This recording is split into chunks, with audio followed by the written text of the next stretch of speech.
Howdy folks, and welcome to the Hillbilly Kitchen. Today we're making everybody's favorite homemade chocolate chip cookies.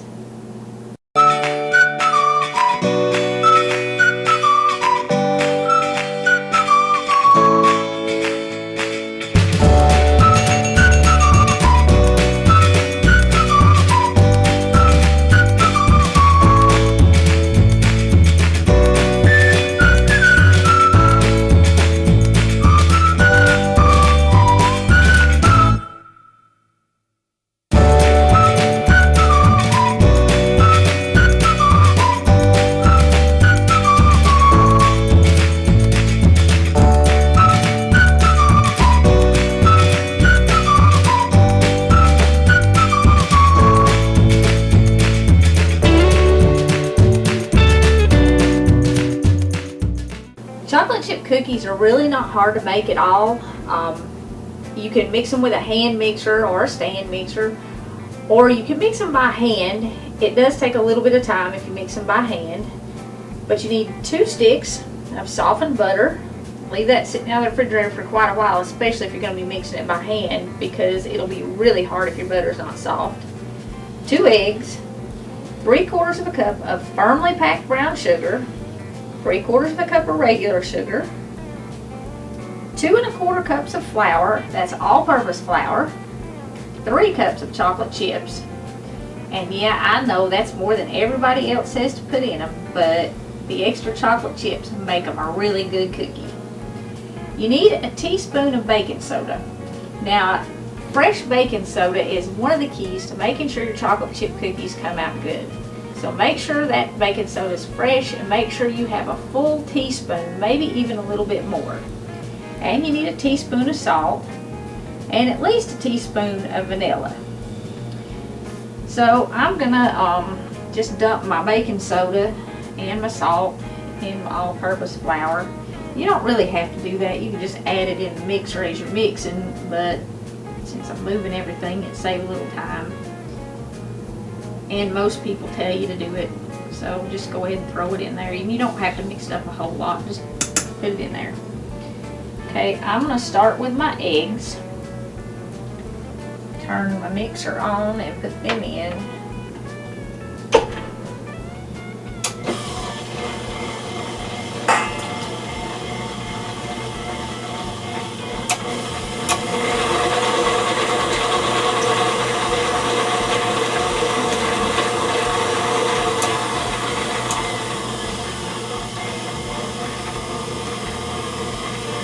Then I'm going to add my butter.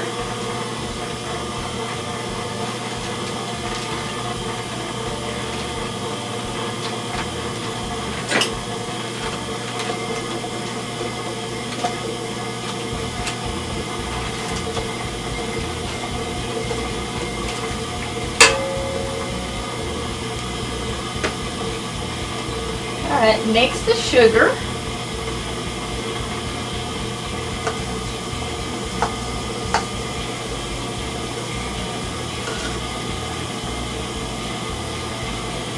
And the brown sugar. Now make sure that you have a full 3/4 of a cup of brown sugar, because the brown sugar is what makes your cookies chewy. And if you like a chewier cookie, you can reduce that regular sugar by 1/4 cup or so and add more brown sugar. But the more brown sugar, the chewier the cookie.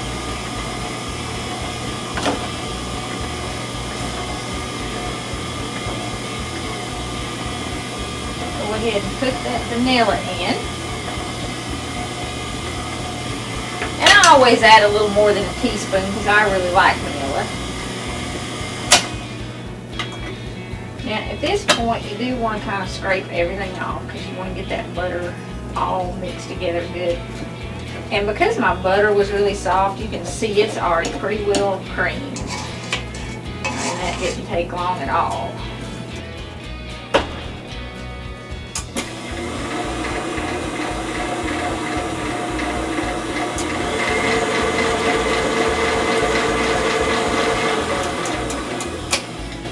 Okay, I did turn it up for just a second to really cream it good, because I think that's part of the secret to getting a good chocolate chip cookie. And then I'm going to turn it back on low now and add in my flour.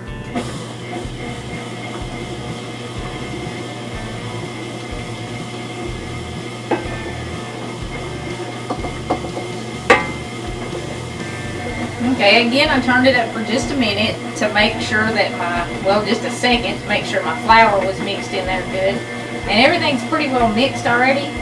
If you have a stand mixer, you can add your chocolate chips and let your mixer do it. If you're using a hand mixer with the beaters, I would mix in the chocolate chips by hand.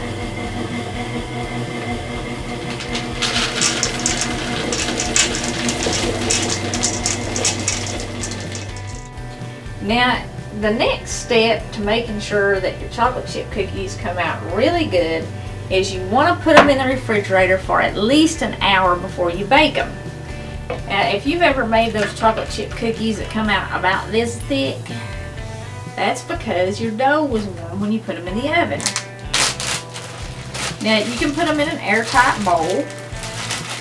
I use a Ziploc bag because I keep chocolate chip cookie dough in my refrigerator from about Thanksgiving until New Year's, because if people stop by to visit, you can take them out and have a pan full of fresh chocolate chip cookies in 10 minutes. And nothing says welcome like a fresh, hot chocolate chip cookie.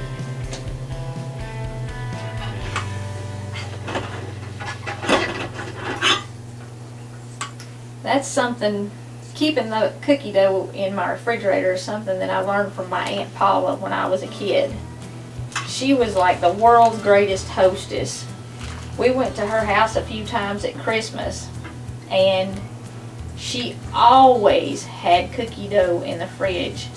And when people would stop by to visit, she'd have a pan full of cookies coming out of the oven before they could even get through the door and take their coats off. Alright, now if you're going to be making a lot of these, like tonight I'm going to mix up about 2 more batches because I have a dinner that I'm taking them to.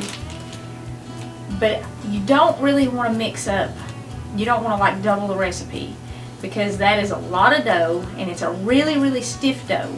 And if you have that much really stiff dough to deal with, I mean, you could see it was coming up out of the top of my stand mixer there just when I put the chocolate chips in. That much stiff dough is very hard to deal with. So instead of mixing up a double batch, just mix up 2 batches, and you know, you don't have to clean up any of your equipment. Chocolate chip cookies are not that sensitive. Just mix another batch. So I'm going to put this in the fridge, and we'll be back in about an hour, and we'll bake some of these. My cookie dough has been in the fridge for about 2 hours now, so it's definitely chilled. And it's been in there so long because I was waiting on a new one of these little gadgets right here. This one is broken. It's a cookie scooper, and you do need a cookie scooper to make really good chocolate chip cookies. It just shapes them right. And when you scoop them out, that round shape makes them bake out into a nice thick chocolate chip cookie, and that's what you want. So I'm going to have to use my broken one because the new one did not arrive. If anybody happens to know a good brand of these things that will hold up, by all means leave it in the comment section. I bought this one last year and it didn't even make it through 2 batches of chocolate chip cookies before it broke. But the other thing that you need is you need a really good pan. And a really good pan for cookies is a light colored no stick pan. The darker ones, your cookies, you can see this one here, I have a really good one and a sort of good one. But the darker no stick pans, your cookies kind of tend to stick to it, and sometimes they burn. It's just the lighter ones just work better. But like I said, I have to make about 100 of these tonight, so I'm going to be using my really good pan because I only have one really good one in my sort of good pan. You also want to have a cooling rack to cool them on, and you want to make sure your oven is preheated to 375. If you don't preheat your oven first, you'll get those little bitty thin cookies like I was talking about before. If you don't refrigerate your dough, the cookies will be thin. So preheat your oven. Hopefully you have a cookie scooper that's not broke. And you want to fill the cookie scooper all the way up.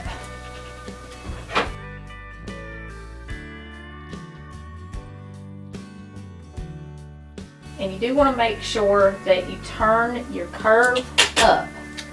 Another thing, unless you have a convection oven, you really only want to bake one pan of cookies at a time. My oven is not convection, so I bake them one pan at a time. If you put a couple pans in there, they're not going to cook even, and you run the risk of burning them.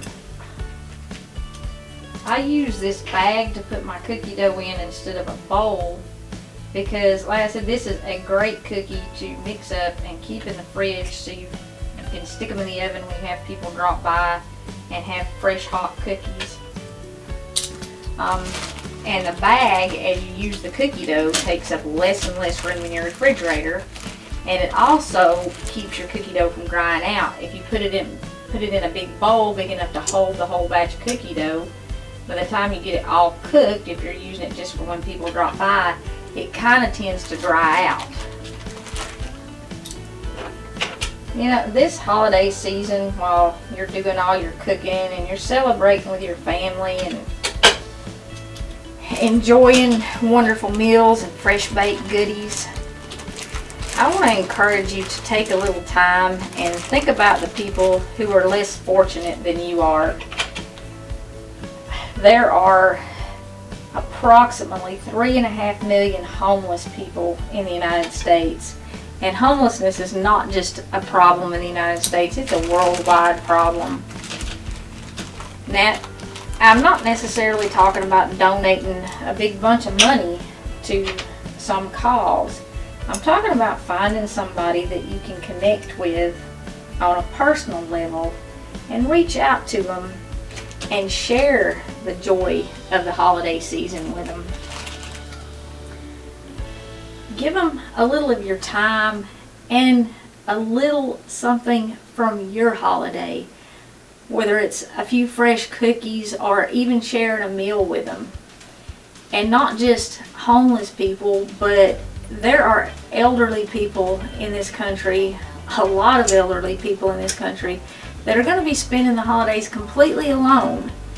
Whether they decided to never have kids, or they're not in touch with their kids because of divorce, or their kids just grew up and decided that they didn't have parents anymore. Those people are not going to have family around them this year, and if they have a holiday dinner at all, whether it be Christmas or Thanksgiving, they're going to be having it alone, and they're definitely not going to be baking a lot of fresh cookies or pies or things like that.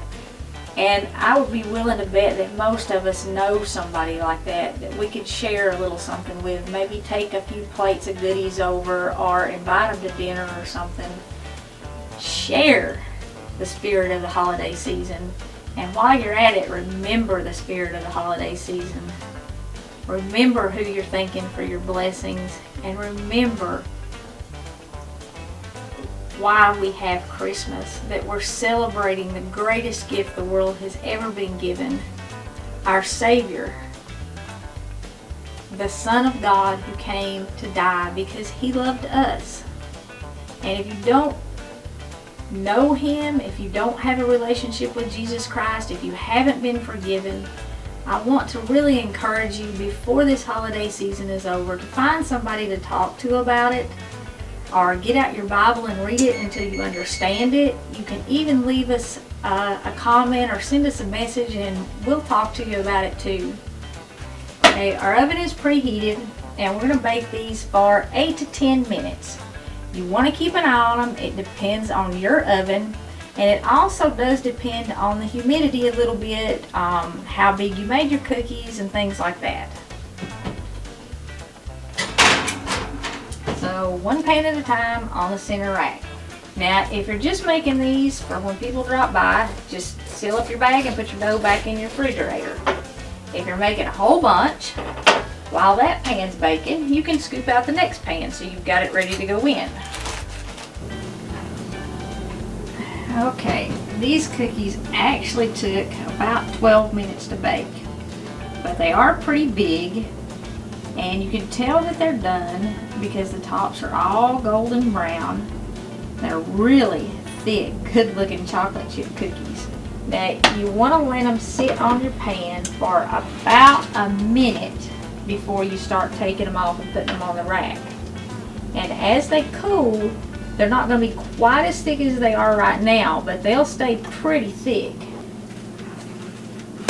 Now, if you're making a bunch of cookies like what I'm doing tonight, and you're going to be reusing your pan over and over and over and over and over, you do want to take a paper towel and you want to clean all this chocolate and oil off of it before you put your next pan full of cookies on it. You don't need to wash it or anything like that, because if it's wet, your cookies will stick. Just take a paper towel and clean it off. And you definitely don't want to leave that on there, because it'll burn and it'll stick to the bottom of your next batch of cookies and taste awful. Okay, a batch of these cookies will make about 4 dozen cookies this size. Maybe 1 or 2 more, maybe 1 or 2 less.